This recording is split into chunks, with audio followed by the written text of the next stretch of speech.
एक लड़की ने सबके सामने अपनी शर्ट उठाई, सिर्फ इसलिए ताकि साबित कर सके कि जो फोटो घूम रहा है वो उसकी नहीं है। उसका एक करीबी लड़का दोस्त था जिसके साथ वो सालों से रह रही थी। उसकी इज्जत बचाने के लिए उस लड़की ने यहां तक कर दिया कि अपनी इंगेजमेंट रिंग उतार दी और अपने मंगेतर से रिश्ता तक तोड़ दिया। जब ह्योंगसू हायंगसू 20 साल का था तभी उसकी मुलाकात झे से हुई।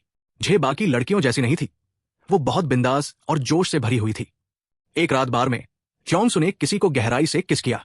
ये देखकर झे जोर से हंस पड़ी, लेकिन जिसको ह्योंगसू ने किस किया था वो उसके कॉलेज का एक प्रोफेसर था। यानी साफ हो गया कि ह्योंगसू लड़कों को पसंद करता है, लेकिन ये राज उसने हमेशा छुपा कर रखा क्योंकि उसे शर्म आती थी और डर था कि लोग उसका मजाक उड़ाएंगे। अगले दिन क्लास में अफवाह फैल गई। किसी ने प्रोफेसर को एक लड़के के साथ होटल में देखा था और सबको लगा कि वो लड़का ह्योंगसू ही है। सबकी निगाहें उस पर थी और वो बेचैन हो गया। तभी जे उसके पास आई, उसे एक लाइटर दिया और मजाक में बोली, कल रात तुम्हारा सोता हुआ चेहरा बड़ा मजेदार था। यह सुनकर सबको लगा कि शायद उन्होंने गलतफहमी में ह्योंगसू पर शक किया। उस दिन के बाद से ह्योंगसू को इस अजीब सी लड़की में दिलचस्पी होने लगी जिसने उसकी मदद की थी। जे कॉलेज में वैसे भी मशहूर थी, वो हर रात क्लब जाती थी। हर महीने उसका नया बॉयफ्रेंड होता था, लेकिन उसे किसी की परवाह नहीं थी। एक दिन कॉलेज फोरम पर एक लड़की की छाती की फोटो अपलोड हो गई।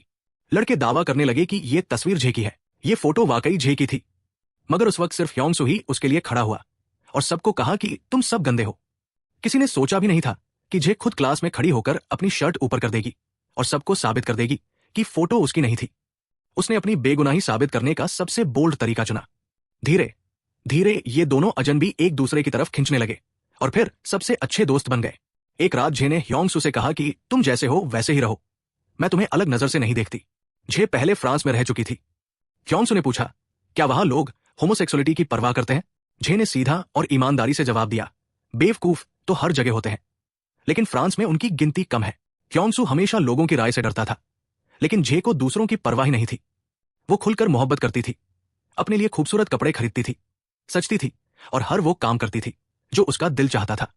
उसे बस इस बात का डर रहता था कि कहीं जिंदगी गुजर न जाए और वो अपनी ख्वाहिशें पूरी न कर पाए, इसलिए वो अफवाहों की परवाह नहीं करती थी। लेकिन ह्योंगसू अपनी सच्चाई छुपाने की कोशिश करता रहा। एक प्रोग्राम में उसकी मुलाकात को नाम के लड़के से हुई। दोनों पहली नजर में एक दूसरे को पसंद कर बैठे और जल्दी ही अपने दिल की बातें शेयर करने लगे। को बहुत प्यारा और प्रैक्टिकल था। वो अक्सर प्यार जताने के लिए छोटे छोटे इशारे करता रहता। ह्योंगसू भी उसे पसंद करता था, मगर अंदर ही अंदर डर और बोझ महसूस करता था। को लंबे रिश्ते की ख्वाहिश रखता था, लेकिन ह्योंगसू इतनी हिम्मत नहीं जुटा पाता था कि दुनिया को बता सके। वो अपनी मोहब्बत सिर्फ झे के सामने ही छुपाए बिना जी पाता था। उधर झे का बॉयफ्रेंड बाहर से बहुत परफेक्ट लगता था, लेकिन असल में एक बिगड़ा हुआ मम्माज बॉय था। आखिरकार झे ने उसी रात उससे रिश्ता तोड़ लिया। कुछ दिनों बाद जब झे कपड़े इकट्ठा कर रही थी तो उसे पता चला कि एक अजीब आदमी चुपके से उस पर नजर रख रहा है। खुशकिस्मती से उस वक्त ह्योंगसू वहां मौजूद था। उसने झे की मदद की और उस आदमी को पुलिस तक पहुंचा दिया। झे की हिफाजत के लिए ह्योंगसू ने उसके साथ शिफ्ट होने का फैसला कर लिया। दोनों ने एक कोलिविंग एग्रीमेंट साइन किया और दोस्त की तरह साथ रहने लगे। वो मूवी देखते, देर रात तक पढ़ाई करते और एक दूसरे की चीजें शेयर करते। उनके बीच कोई दीवार नहीं थी। यूं ही उनका भाई बहन जैसा साथ 1 साल तक चलता रहा, मगर वक्त के साथ झगड़े भी बढ़ने लगे, अक्सर अपने अपने बॉयफ्रेंड्स को लेकर। झे को शक हुआ कि उसका नया बॉयफ्रेंड धोखा दे रहा है, क्योंकि वो बार बार दूसरी लड़कियों की पोस्ट लाइक करता रहता था। उसने पूछा तो उसने सफाई दी कि वो उसकी बहन है और साथ ही झे की तारीफ करके उसका दिल फिर से जीत लिया। लेकिन एक रात क्लब में झे ने उसी लड़की को देखा और तुरंत समझ गई कि वो उसकी असली गर्लफ्रेंड है। जब झे ने बॉयफ्रेंड से पूछा तो उसने उस लड़की का साथ दिया और झे का अपमान करने लगा। उसने झे से कहा, तुम्हें कभी कोई सीरियसली नहीं लेगा। तुम्हारा हाल तो गंदी चिथड़े जैसी औरत का है, जो कपड़ों से और हर महीने नए बॉयफ्रेंड बदलने से साफ दिखता है। उस रात झे बहुत टूटी हुई महसूस कर रही थी। उसने ह्योंगसू को कॉल किया और कहा कि बार में आकर उसे चीयर अप करे, लेकिन ह्योंगसू के अपने मसले थे। को ने उसे गिटार क्लब में बुलाया था। ह्योंगसू ने सोचा कि सचमुच कोई गिटार क्लब है, लेकिन पता चला कि वो दरअसल एक LGBTQ राइट्स ग्रुप था। वो हिचकिचाया क्योंकि उसे डर था कि कहीं उसका राज सबके सामने ना आ जाए। वो वहां से निकलने ही वाला था कि किसी ने ग्रुप का स्टॉल तोड़फोड़ कर दिया। ह्योंगसू को की मदद करने के लिए रुक गया। उसी दौरान गुंडों ने उस पर हमला कर दिया और वो बुरी तरह घायल हो गया। अपनी चोटों की वजह से वो झे के पास बार में नहीं पहुंच पाया। झे को यह सब नहीं पता था। वो पूरी रात उसका इंतजार करती रही। इसी दौरान उसने गलती से किसी अजनबी का स्पाइक ड्रिंक पी लिया और नशे में एक बहुत बड़ी गलती कर बैठी। सुबह होश आने पर झे गुस्से से घर लौटी। घर पहुंचते ही उसने देखा कि जो कूड़ा बाहर फेंकना था वो अभी भी दरवाजे के पास पड़ा है। उसका गुस्सा फूट पड़ा और उसने ह्योंग-सू को डांटना शुरू कर दिया कि वो उनकी ट्रैश निकालने वाली डील क्यों भूल गया। असल में उसका असली गुस्सा इस बात पर था कि ह्योंग-सू पिछली रात उसका साथ निभाने नहीं आया। ह्योंग-सू भी बुरा मान गया और पलटकर बोला कि तुम भी तो कमरे में बाल इधर उधर छोड़ देती हो, साफ क्यों नहीं करती। गुस्से में उसने दरवाजा पटका और बाहर चला गया। लेकिन बाहर निकलते ही उसे झे के रोने की आवाज सुनाई दी। वो तुरंत वापस आया और चिंतित होकर पूछा, क्या हुआ। झे ने जब उसके चेहरे पर चोट देखी तो वो भी परेशान हो गई। उसके बाद दोनों ने साथ खाना खाया और झगड़ा खत्म हो गया। यहीं से उन्होंने एक दूसरे से अपने गहरे राज बांटना शुरू किए। ह्योंग-सू ने कहा कि उसकी मां को पहले से पता था कि उसे लड़के पसंद है। उसने उसे डांटा नहीं, लेकिन चर्च जाने लगी और हर रात उसके कमरे में चुपके से प्रार्थना करती कि शैतान निकल जाए। ह्योंग-सू ने कहा, मैं मरना नहीं चाहता, लेकिन जीना भी नहीं चाहता। झे ने भी अपने बचपन की एक काली याद साझा की। उसने बताया कि मिडिल स्कूल में एक बार आर्ट क्लास में उसे एक मिल्क कार्टन ड्रॉ करना था। जब झे ने मिडिल स्कूल में मिल्क कार्टन ड्रॉ किया था तो उसने एक मुड़ा तोड़ा कार्टन बनाया। क्लासमेट्स ने उसका मजाक उड़ाया और इतना बुली किया कि उसे स्कूल ही छोड़ना पड़ा। उसे समझ आ गया था कि लोग हमेशा उन पर निशाना साधते हैं जो अलग होते हैं। इन राजों को शेयर करने से झे और ह्योंग-सू और भी करीब आ गए। अगली सुबह ह्योंग-सू ने अपनी कलाई पर एक टैटू देखा। झे के पास भी वैसा ही टैटू था। असल में पिछली रात दोनों नशे में टैटू शॉप चले गए थे और एक दूसरे के नाम टैटू करवा लिए। उन्होंने कसम खाई कि हमेशा बेस्ट फ्रेंड्स रहेंगे। थोड़े समय बाद झे को पता चला कि वो प्रेग्नेंट है। ह्योंग-सू उसके साथ अस्पताल गया, लेकिन डॉक्टर ने उसे डांटते हुए कहा कि ये सब इसलिए हुआ क्योंकि तुम अपनी इज्जत नहीं करती। ये सुनकर झे रोते हुए बाहर निकल आई। एक गली में वो फूट फूट कर रो रही थी। सोच रही थी कि लोग इतने आसानी से दूसरों को क्यों जज और चोट पहुंचाते हैं। ह्योंग-सू चुपचाप उसके पास आया और उसे गले लगा लिया। उसके बाद झे बदल गई। उसने अपनी बिखरी हुई टेबल साफ की, पढ़ाई में मेहनत करने लगी और जॉब ढूंढने लगी। लगता था जैसे वो अब सबकी उम्मीदों पर खरा उतरना चाहती थी। कुछ समय बाद ह्योंग-सू आर्मी में चला गया।